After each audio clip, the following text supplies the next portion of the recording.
Hi, welcome to Secrets of Irving. Oh, mighty Isis.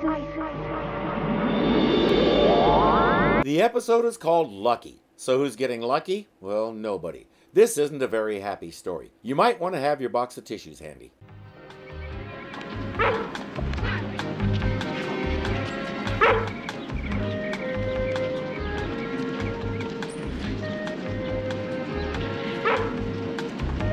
That's Lucky doing the barking. Of course he has a boy. Mr. Peabody told us a long time ago that every dog should have a boy. His boy's name is Randy Martin, and Lucky is his whole life. I know you're anxious to start high school, but you don't have to stay after school in advance. Well, I was hoping to see Miss Thomas. I think she's still in her lab. Hey, how's your brother doing in college? Oh, great. I just had a letter yesterday. Good. You're getting ready to take his place next year, huh? Oh, I want to warn you in advance. Dr. Barnes won't allow you to bring Lucky into class. He may get higher marks than the kids. That was one of the best exposition dumps I've seen in a long time. We soaked up tons of information about Randy, and most of us didn't even notice. But we already know who he is, how old he is, what Lucky means to him, and why everybody at this school seems to know him. Lucky's best trick is fetching the ball. Here, you try it. No, I better stick to teaching humans. He may not do it for me. Rick, when you have a ball-happy dog like that, he doesn't care who throws it as long as it makes progress away from you so he can chase it. Just ask Max. Okay, you stay here and I'll be right back. The first time I watched this, I expected him to come back and find Lucky gone or something. But Lucky will stay there until Randy tells him otherwise. Even when Cindy tries to call him to her, he won't budge. Lucky is well trained. Then again, Lucky's 10 years old and he's been Randy's dog his whole life. You can't buy that kind of bond for any amount of money. Only a dog can give it to you. Randy is thinking ahead to next year, and he's asking Andrea in advance for some extra help with chemistry. His goal is to become a veterinarian. Lucky's also the school's team mascot, and since he's had that role, they've won every game. There's a big one coming up against their main town rival, Central. Later, everybody's enjoying a beach party when some of the Central kids come along. Hey, how's it feel to have the second best team in the league? You guys ought to know. Hey, we've won it every year. This year we've got lucky.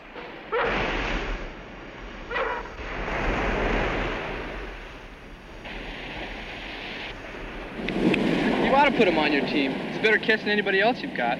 They'll taunt each other like that, but it's a friendly rivalry. They're all friends even though they go to different schools. Because why not?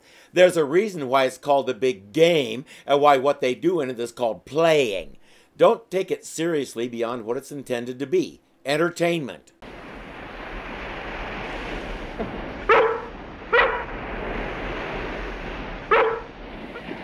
Remember, numero uno. Come on.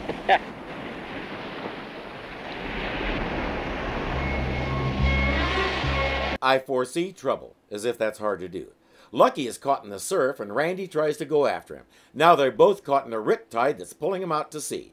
Fortunately, Andrea can see what's going on from her car. Mighty Isis.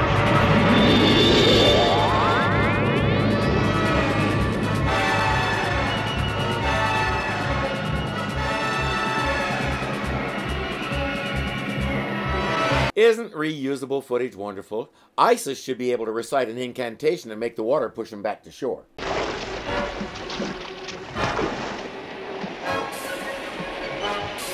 Or she can do that. She pulls Randy in, then goes back and rescues Lucky. He's in bad shape, so Isis will fly him to the vet. She'll get him there in a hurry. I know, but I kind of like to be there. My car's here. Get your things and I'll take you. Randy, I didn't mean to. It's okay. It's not your fault. I know, but if anything happens to Lucky... Nothing's gonna happen to Lucky. Dr. Rogers will fix him up. I know he will. As I said, it's a friendly rivalry, and that poor kid feels lower than an earthworm. And I thought Cindy couldn't drive. When did she get her license? And a car. Spoiler, Lucky didn't make it. Andrea has to break the news to Randy. He got away, didn't he? He got away from the hospital, and Dr. Rogers just saying he died. Randy, listen to me. Lucky didn't run away. He died. Take him to the vet and let him see. Let him say his goodbyes. That's the only way it's going to be real to him. It was the same way with my father. I was a 22-year-old adolescent living on my own for the first time about 25 miles from my parents. I've shared this story elsewhere in a story time, but this is the part I didn't mention. After I told my mother, we went to the funeral home. Until I saw him on the gurney, it wasn't real. There had to be some mistake. This was some other guy, and my dad was at home wondering where the hell everybody was. I had to see and touch his body for it to be real and to really understand that I had to say goodbye. Randy needs that, and he's not going to get it. Randy? Randy, wait a minute. Randy, wait a minute. Yeah, I heard about your dog. That's a bummer. So? Well, I mean, I know how you feel. You don't know anything about it. Unless you've actually been there, don't say that. If you want to express it the right way, say, I can't imagine how you must be feeling, but I'm here for you. You can't go up there. Yes, I can. I come here all the time. Isn't that where you just came from? We saw Randy walk past a sign that said there was danger ahead. But they're testing water pressure or something, and it might be dangerous. I don't care. Well, we're going out to the ball game. Why don't you come with us? Why don't you mind your own business? Don't take it personally, dude. It's the grief talking. By his expression, I think he gets that. Randy is up on top of the dam, fiddling with Lucky's leash.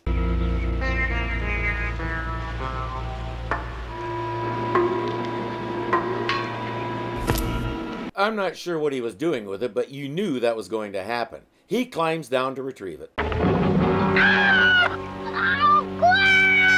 Glenn is too far away now and can't hear him. Cindy reports to Andrea that Randy didn't make it home. She knows he and Lucky used to go play by the dam, so that's where Andrea will look for him, after she slips into something more comfortable.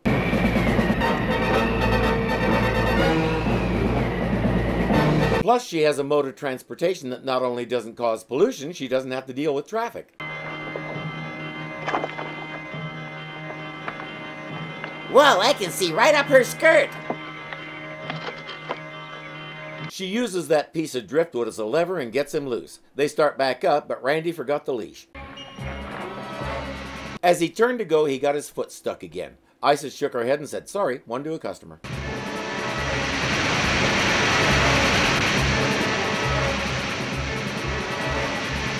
Oh, mighty water flowing fast. Stop your motion now, hold fast. Hurry. He can't move. He's too busy going. Then why'd he have to die? It was time. Couldn't you save him? No, But you have all the powers. not all. You saved him before. I pulled him from the ocean. No one has the power of life and death. She uses a flower as an example of the cycle of life and death. They have a long talk, and Randy finally decides to go ahead and go to the big game. It'll lift everyone's spirits to see him. Hey, Randy. Hey, we brought you something. It's for you, Randy. Cindy and I thought you might like them. Hey, we're still gonna cream you. We'll see about that. We won't find out if Central creamed him or not. It doesn't matter. Randy is starting to understand what Isis was talking about. I never thought I wanted another dog. Well, you're entitled to change your mind. How would it look if a veterinarian didn't have his own dog? I wonder if he'll be as smart as Lucky. Oh, he has a little bit of growing to do. You'll have to give him some time. You have exactly a lifetime, just like you did with Lucky. I saw a meme on the internet a while back that really punched me in the stomach. It had a picture of a dog and it said, he's in your life for a short time. You are his whole life. I'd never thought about it that way before. See, I can't be without a dog. I have to have one or I'm not very pleasant to be around. I've said many times, if you want to see what God's unconditional love looks like, look no further than your dog. He will love you no matter what you do to him. I'm convinced that only the worst possible excuse for a human being could deliberately betray trust like that. It's like that with most pets. I want to introduce you to Hazel. I don't know much about her, except she's approximately 12 years old and seems to have had a very unpleasant life. Someone found her as a stray and brought her to the Humane Society. She had an upper respiratory infection, horrible fleas, and she's badly allergic to them, so she had scabs on top of her scabs, and lots of other issues. But she also has some spinal problems. She has pronounced weakness in her back legs and walks funny. An x-ray shows that there's a spot in her spine where calcium deposits are out of control and probably pinching a nerve. On top of that, our own vet discovered that she walks like that because she also has a huge arthritis knob on her right knee. She's now getting pain medication for that. He said both of those things look like they came from trauma, so I'm guessing a car clipped her. Whatever her story is, she and I bonded instantly. I don't know how many years she has left, but I intend to make them happy ones.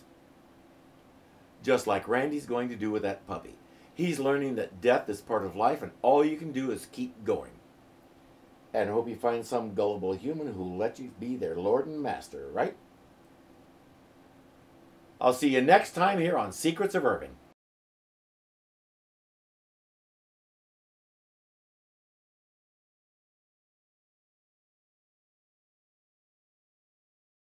She's asleep in my lap.